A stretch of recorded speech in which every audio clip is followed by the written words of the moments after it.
Kemungkinan permasalahan ekonomi berasal dari manusianya itu sendiri. Kenapa bisa dikatakan begitu? Karena manusia adalah sumber masalah. Enggak bercanda. Oke, jadi sehingga di dalam suatu negara didirikan suatu hukum untuk menertibkan masyarakatnya. Nah, sebelum saya lanjut pembahasan kita lebih dalam, jangan lupa subscribe terlebih dahulu YouTube aku dan like, komen, jangan lupa ya guys. Oke, dari sini kita akan membahas pertama yaitu pengertian tentang hukum persaingan usaha.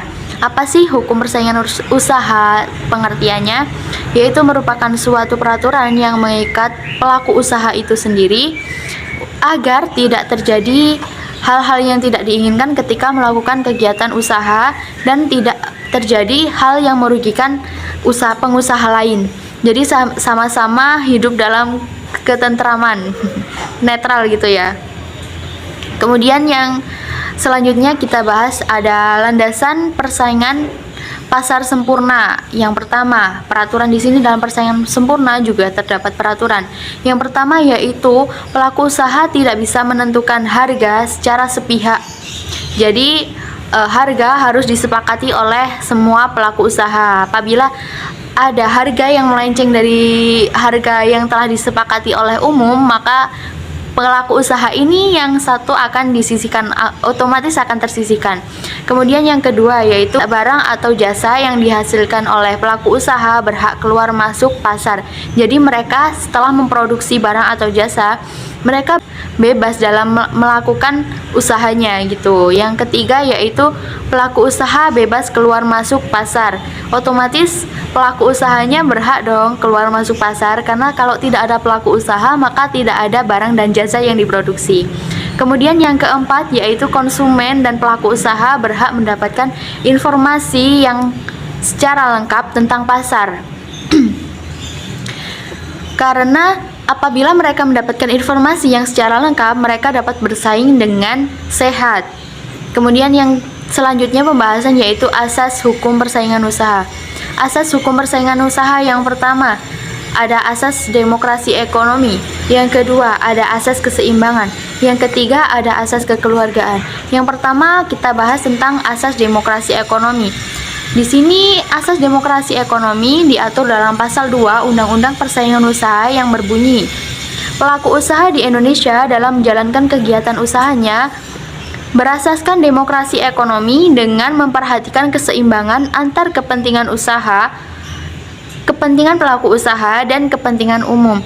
Yang dimaksud dengan demokrasi dalam bidang ekonomi yaitu adanya kesempatan yang sama bagi setiap warga negara untuk melakukan berpartisipasi di dalam produksi dan pemasaran barang atau jasa dalam iklim usaha yang sehat, efektif, efisien, sehingga dapat mendorong pertumbuhan ekonomi. Jadi di sini juga berpengaruh terhadap pertumbuhan ekonomi suatu negara. Kemudian yang kedua ada asas keseimbangan. Asas keseimbangan juga diatur dalam pasal 2 Undang-Undang Persaingan Usaha. Tersebut bisa dikutip pada undang-undang tadi yang saya sebutkan pada asas demokrasi ekonomi, yaitu memperhatikan keseimbangan. Nah, di situ terdapat poin memperhatikan keseimbangan. Apa sih yang dimaksud dengan keseimbangan tersebut? Yaitu kesetaraan antara kepentingan pelaku usaha dan kepentingan masyarakat umum. Maka dari keberadaan undang-undang ini diharapkan dapat meningkatkan kesejahteraan rakyat melalui perlindungan kepentingan umum serta penciptaan efisiensi ekonomi melalui penciptaan kesetaraan kesempatan berusaha baik bagi pelaku pasar besar, menengah maupun kecil gitu. Kemudian yang selanjutnya pembahasan tentang asas kekeluargaan yang diatur pada pasal 33 Undang-Undang tahun 1945 dan diatur dalam TAP MPRS nomor 13 tahun 1966 dan TAP MPR nomor 16 tahun 1999. Di sini dijelaskan bahwa asas kekeluargaan merupakan pengamalan sila keadilan sosial bagi seluruh rakyat Indonesia. yang tujuannya dikaitkan dengan pemerataan semua orang berhak untuk meningkatkan pertumbuhan perekonomian nasional, yaitu karena untuk menjadikan adanya pengaturan persamaan kesempatan dalam rangka pemerataan ekonomi, sehingga kemakmuran masyarakat dapat terwujud semua itu. Kemudian yang pembahasan selanjutnya yaitu tujuan. Tujuan hukum persaingan usaha di sini yang pertama adalah untuk mengatur iklim persaingan antara pelaku usaha. Kemudian tujuan selanjutnya yaitu menghindari terjadinya eksploitasi yang dilakukan oleh pelaku usaha tertentu kepada para konsumen, serta diharapkan dapat mendukung sistem ekonomi pasar yang dianut oleh suatu negara. Jadi di sini juga hukum persaingan usaha juga melindungi pelaku usaha itu sendiri dan konsumen dalam memilih suatu produk dan jasa yang telah dihasilkan oleh pelaku usaha. Selanjutnya yaitu latar belakang penerapan hukum persaingan usaha. Kenapa sih harus diterapkannya hukum persaingan usaha? Yang pertama karena adanya hambatan usaha. Di sini di dalam pasar sendiri sebelumnya terdapat hambatan usaha sehingga pemerintah memberikan hukum agar sebagai landasan berpijak pelaku usaha tersebut. Kemudian adanya kekosongan hukum. Kekosongan hukum di sini sebelumnya dalam persaingan usaha tidak ada hukum yang melandasinya, sehingga pelaku usaha akan secara bebas atau seenaknya sendiri berjalan dalam suatu usaha. Dalam persaingan usaha tersebut, mereka akan bebas melakukan apapun sesuai kemauan mereka tanpa adanya aturan. Kemudian yang ketiga karena pemusatan ekonomi. Pemusatan ekonomi yaitu dalam suatu negara tentunya harusnya adanya pemusatan ekonomi, yaitu sebagai acuan mereka pelaku usaha atau pelaku usaha itu untuk berkegiatan dalam suatu ekonomi. Mereka akan memusatkan ekonomi harusnya seperti ini, seperti diatur dalam undang-undang. Jadi mereka tidak berjalan sesuai kemauan mereka sendiri. Kemudian minimnya partisipasi masyarakat.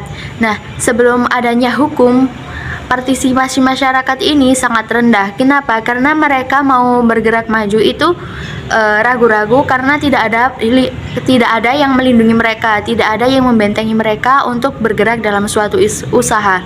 Sehingga mereka khawatir bahwa adanya dalam persaingan usaha adanya eksploitasi atau monopoli dan persaingan usaha tidak sehat lainnya. Begitu. Kemudian tujuan pembentukan hukum persaingan usaha. Yang pertama, menjaga kepentingan umum dan meningkatkan efisiensi nasional untuk masyarakat, untuk mensejahterakan masyarakat. Yang kedua, yaitu mewujudkan iklim usaha yang kondusif dan merata pada pelaku usaha.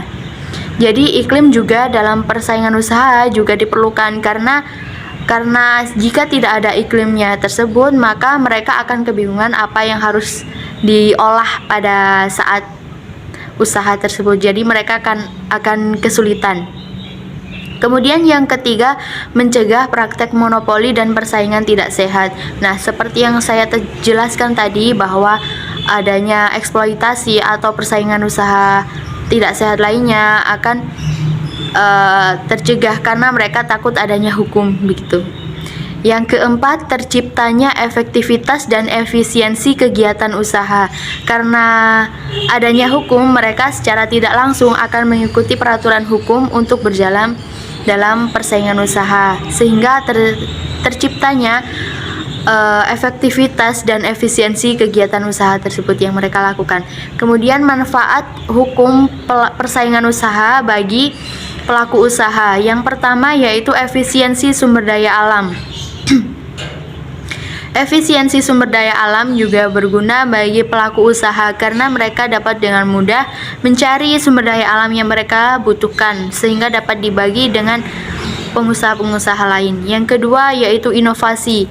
Mereka juga dalam persaingan usaha tentunya butuh inovasi sebagai update produk atau jasa mereka agar tetap diikuti atau diminati oleh masyarakat khalayak. Kemudian yang ketiga untuk membuka pasar, gitu ya. Kemudian baik selanjutnya yaitu manfaat hukum persaingan usaha bagi konsumen. yaitu memudahkan pemilihan barang. Nah, di sini pelaku konsumen dapat dengan mudah memilih barang yang mereka inginkan tanpa adanya keraguan. Mereka bisa beli apapun dengan bebas, meskipun barang tersebut baru muncul, misal karena peraturan hukum ini telah melindungi konsumen juga dalam konsumsi suatu barang dalam kegiatan ekonomi. Kemudian yang kedua, tidak terjebak dengan harga murah.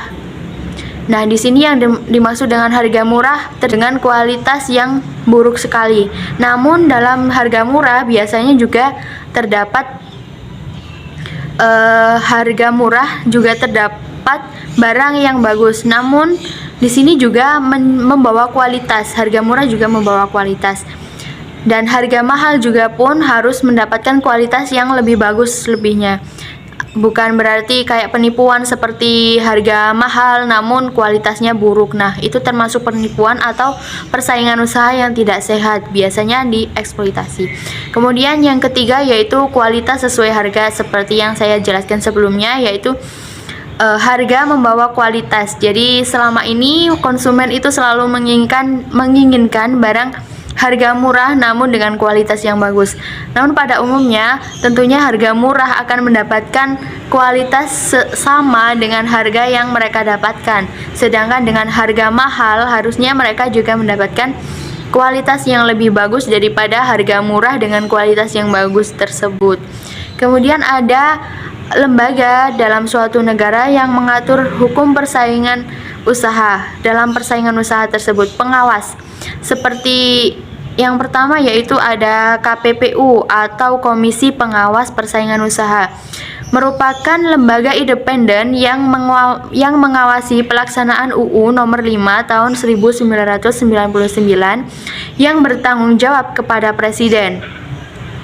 Nah, KPPU ini bertanggung jawab langsung kepada Presiden apapun yang mereka awasi tentang pelaku usaha gitu. Jadi setelah pembahasan yang sebelumnya akan saya tutup dengan salam terima kasih. Wassalamualaikum warahmatullahi wabarakatuh. Jangan lupa komen, like, subscribe YouTube aku. Terima kasih, sampai jumpa. Selamat datang kembali.